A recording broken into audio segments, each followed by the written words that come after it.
Today we want to have a closer look at a very special Zeppelin, the LZ126. But before we talk about the Zeppelin itself, we need to understand the political and economic background of the project. There's a lot going on a number of levels within a short period of time, so let's work through this. After the First World War, the Zeppelin company pretty quickly switched to civil airships, and they built the LZ120 and LZ121. Check out my other videos for more details on this new generation of Zeppelins. They were a lot smaller than previous war Zeppelins and designed for connection flights within Europe. Based on their design, the Zeppelin company was planning other, longer versions with more gas volume and hence more range. This could have been Zeppelins LZ122, 123 and 124. All this happened pretty quickly. The war was over at the end of 1918. In summer 1919, LZ120 was designed, built and already started with passenger flights between Berlin and Friedrichshafen. And in the meantime, the Versailles Treaty was discussed, and it kicked in at the end of 1919, when LZ121 was just finished. Britain and France were most affected by Zeppelin bombing raids during the war, and they wanted to eliminate the German airship infrastructure, while handing over the existing Zeppelins to the war winners. No matter if they were war Zeppelins or civil Zeppelins. So they could build their own airship industry without the German competition. The USA, on the other hand, thought a step further. First of all, they were not affected by Zeppelin bombings before, so they kept friendly communication with Germany, and they saw big potential in the technology. The USA never ratified the Versailles Treaty and made a separate peace agreement with Germany much later, in 1921. Right after the war, at the end of 1918, the Germans wanted to send the last produced war Zeppelin, LZ126, to America on a secret mission to showcase the capabilities of German Zeppelins. But they were stopped by the French-British Commission, and a couple of months later, in summer 1919, the British airship R-34, by the way a copy of the shot-down German Zeppelin L-33, crossed the Atlantic for the first time, non-stop, in east-west direction. Check out my L-72 video for more details on that. So, on the flight back from America, William Hensley, colonel of the US Navy, was flying with the R-34 back to Europe as an observer. He then continued on a confidential mission and traveled to the Zeppelin company in Friedrichshafen. And he traveled there by using the LZ120, the new connection between Berlin and Friedrichshafen in summer 1919. He inspected the Zeppelin factory in great detail, and he came a couple of times to do so. In the meantime, the USA delayed the destruction of the Zeppelin factory hangars in Friedrichshafen, planned by Britain and France. And also, the US didn't want any current German war Zeppelins as reparation. According to the Versailles Treaty, they could have gotten two. After a couple of visits, Colonel Hensley told the Zeppelin factory that he is authorized by his government to secretly order a modern war Zeppelin. Conditions are that they agree on a reasonable price and the project stays secret until the Zeppelin is arriving in America. The US government already sent $500,000 in gold to Koblenz, the headquarters of the American Occupation Army. For the following discussions, they met across the lake on the Swiss side to discuss details. They agreed on a Zeppelin with 100,000 cubic meter gas volume. And keep in mind that the largest war Zeppelin so far, L-72, which had to be handed over to France, had a volume of just 68,500 cubic meters. The two Zeppelins the USA could have gotten should have had around 55,000 cubic meters each.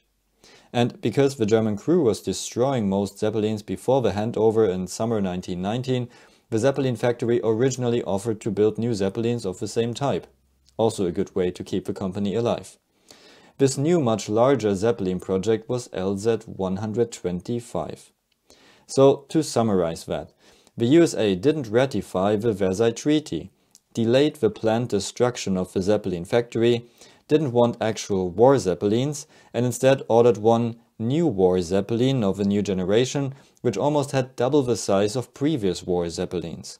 All this happened behind the back of Britain and France and should have stayed secret until this new Zeppelin arrived in the USA. And Washington wanted to pay for this new airship. But Paris somehow found out and they intervened together with Britain. The contract between the Zeppelin company and Washington had to be cancelled, and all that happened at the end of 1919. The US then went all in and tried to build their own airship industry with different parallel strategies. Strategy number 1.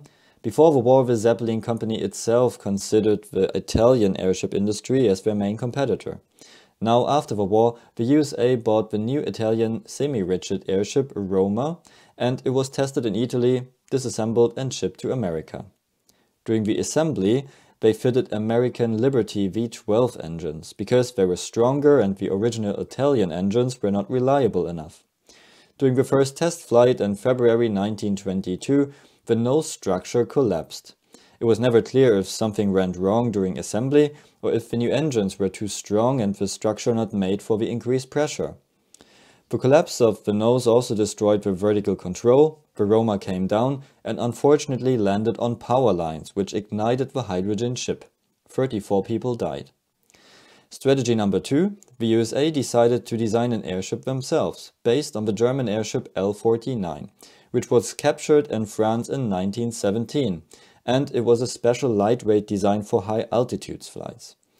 They went back to the Zeppelin company and offered now $2 million to send German engineers, mechanics and pilots to the US to help them. But this deal didn't materialize. Instead, the Americans could win over the long-serving Zeppelin captain Anton Friedrichshafen, who could help them building their first own airship, the ZR1, USS Shenandoah, ZR for Zeppelin Rigid. And he could tell them what they actually copied there and how to make this design work for their purpose. The ZR1 was designed for hydrogen, but after the Roma catastrophe, it was decided to use helium. The USA were the only country in the world to have enough helium for an airship, but it also made filling the gas bags very expensive. To reduce leakage of the precious gas, the number of overpressure valves was reduced to 10 for the 20 gas bags, which were connected with each other. And releasing gas was never such an easy decision like on a hydrogen ship. Later, during a demonstration flight in 1925, vertical winds were lifting the ship up, gas was not released or not quick enough, and in the middle of the ship, gas bags exploded.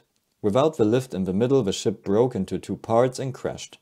Amazingly, 7 people survived the crash in the hovering nose cone. One of them was Commander Rosendahl, who will play a big role for American airships in the following years. Strategy number 3. They ordered an airship in Great Britain. The British airship industry was based on the shot down and captured German Zeppelins L-33 and L-49. Based on them and the handed over reparation Zeppelins, they developed their own airships and became the second largest airship manufacturer in the world. So the British R-38, built for the US Navy and then named ZR2, was based on L-49. Again, a special lightweight German Zeppelin for high altitudes. That meant that the distance between the main rings was with 15 meters bigger than on normal war Zeppelins. These longer unsupported sections were intentionally designed by the German engineers because L-49 was built for a particular purpose. In Britain they copied this design, not knowing what they copied, and additionally they changed the design without reinforcing it. Instead of the 5 original straight 6-cylinder Maybach engines, they installed 6 heavier Sunbeam V12 engines. The engine cars were positioned higher at the structure to reduce the height of the airship and to get it in and out of the hangar more easily. And the nose cone was 1 ton heavier so that the US Navy would be able to moor the ship on a mooring mast. To balance this, R-38 had a 1 ton water ballast at the very back. So that was more weight, more stress and 2 tons less lift. The R-38 was finished and tested in 1921. British engineers were planning a number of long intensive test flights, but British authorities and the US Navy demanded a shorter and faster testing program. They reduced the 100-hour tests down to only 50 hours and didn't even test the vehicle above 7,000 feet, although it was capable of up to 22,000 feet. On the second test flight, they discovered that the ship is difficult to control above 70 km per hour. On the third test flight, they discovered that above 90 km per hour, it's not just hard to control, the ship is veering, so slightly turning to the right. and they discovered that main beams were bent or even broken. So they swept these beams and started to their fourth and last test flight a few weeks later, where the ship broke apart when they tested hard maneuvers. So the US never got their ship, and the American crew for this intended ZR2 was killed in the accident. So now in summer 1922, the USA were looking for a replacement for the lost British R-38. It's now 3 years after they first tried to order a 100,000 cubic meter Zeppelin in Germany, and now they tried it again. But this time they did it the official way. Washington claimed their part of German reparations, but again, instead of two 55,000 cubic meter ships, they wanted one 100,000 cubic meter Zeppelin. Still, Britain and France didn't allow them to have a bigger airship than they have themselves. Remember that France's biggest airship was still the German LZ126 with 68,500 cubic meters. So the USA reduced the order to a 70,000 cubic meter ship. Also, it was not allowed to be a military airship. It must be a civil airship which can carry passengers and cargo. Condition from the German side was that a German crew would fly the new Zeppelin across the ocean to the United States. And another condition of Britain and France was that the USA wouldn't pay for it. Germans would have to pay for it themselves, as part of the reparations. For the Zeppelin company, that was still good news, because since the end of 1919 they didn't build airships anymore, and instead all sorts of things with aluminium, like plates and pots. Also, they built coach frames with aluminium, which made these buses very light, stable and durable. But it was hard to preserve the special skills of their workers, and also the number of employees dropped significantly after the war. Additionally, the country suffered from the revolution and the resulting unstable political system, and inflation. So finally, in summer 1922, the official order for a new Zeppelin came in. Finally, the highly skilled Zeppelin factory could design and build a new generation Zeppelin with all innovations again. And this will become the most successful US airship. More about the technical details of LZ126 in the next episode.